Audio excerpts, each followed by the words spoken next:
नमस्कार। सासाराम शहर में कुछ देर पहले आई आंधी के द्वारा किस तरह से तबाही मचाई गई है उसको मैं कैमरे के माध्यम से दिखाने की कोशिश कर रहा हूं। मैं अभी शेर सासुरी मकबरे के बगल में खड़ा हूं और यहां पर एक विशाल पेड़ गिर गया है और पेड़ की चपेट में ये टेम्पू आ गया है जो पूरी तरह से दबा हुआ है और इस टेम्पू को अभी तक हटाने का कार्य प्रारंभ नहीं किया जा सका है।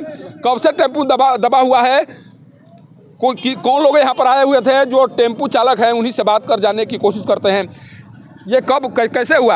आंधी चल रहा था, हम उधर से आ रहे थे, हाथ में गर्दा पड़ा, स्टार्ट किए, उसने में गिर गया। तो जो पेड़ गिरा तो क्या उसमें बैठे हुए थे उसमें आप? हम उतर रहे थे, उतरते समय में वही कोई सवारी भी थे उसमें? कोई नहीं था।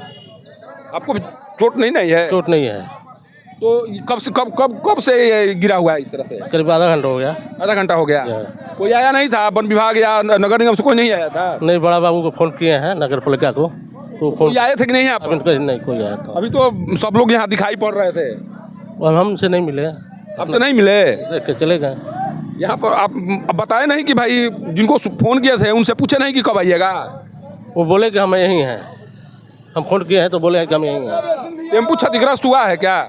पूरा हो गया। तो देखिए ये टेम्पू पूरी तरह से क्षतिग्रस्त हो गया है। और यहाँ पर मैं एक चीज़ आपको बता दूँ कि वे नगर निगम की टीम आई हुई थी और नगर निगम की टीम से जब मेरी बात हुई तो उन लोगों के द्वारा कहा गया कि चूंकि वन विभाग से जुड़ा हुआ यह मामला है और वन विभाग की टीम जब यहाँ पर पहुँचेगी तभी इस पेड़ को हटाया जाएगा। सोचिए कि अगर इसमें कोई व्यक्ति दबा होता तब क्या होता, तब किस तरह से नगर निगम के द्वारा बचाव कार्य किया जाता, ये सोचने और समझने वाली बात है।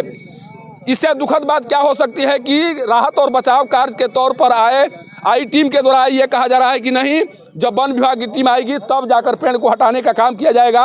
और जो स्थिति दिखाई पड़ रही है उस स्थिति को आप कैमरे के माध्यम से देख सकते हैं। सोचिए कि किस तरह से पेड़ के धराशायी हो जाने के बाद आवागमन पूरी तरह से ठप हो गया है। सारे लोग परेशान हैं, जिनका टेम्पू इसमें दबा हुआ है वो भी परेशान है कि किसी तरह से टेम्पू को निकाला जा सके।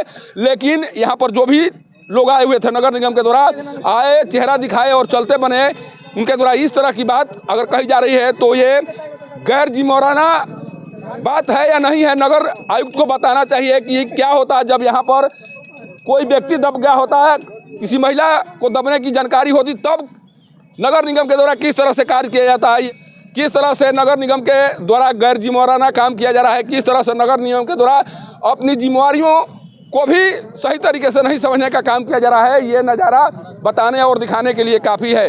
वन विभाग को सूचना शायद दे दी गई है लेकिन अभी वन विभाग की टीम नहीं आई हुई है, जिसके बाद से राहत और बचाव का कार्य नहीं चल रहा है। लेकिन जो टीम आई हुई थी उसके पास तमाम संसाधन हैं, जेसीबी हैं, तमाम संसाधनों के बदौलत इस पेड़ को हटाया जा सकता था। लेकिन नगर निगम के द्वारा जो कुछ किया जा रहा है या जिस तरह से बातें कही जा रही हैं वो कहीं न कहीं उनके लिए उनके कार्यों में पारदर्शिता को दिखा रहा है और ये बता रहा है कि नगर निगम पूरी तरह से गैर जिम्मेवार हो चुका है।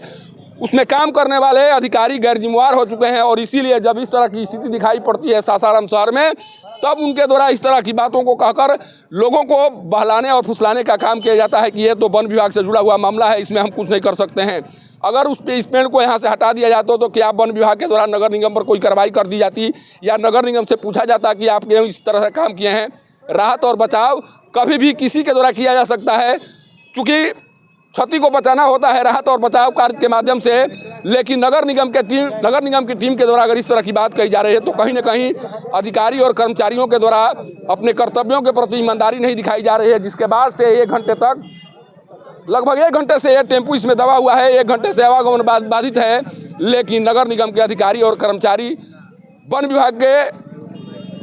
विभाग पर अपनी जिम्मेदारियों को निर्वहन करने की बात कहकर यहाँ से चलते बनने की कोशिश कर रहे हैं और यहाँ पर अभी कोई दिखाई नहीं पड़ रहा है, जिसके कारण से यहाँ पर राहत और बचाव का कार्य पूरी तरह से बाधित पड़ा हुआ है। सासाराम से पब्लिक न्यूज़ के लिए सत्येंद्र चौबे की रिपोर्ट।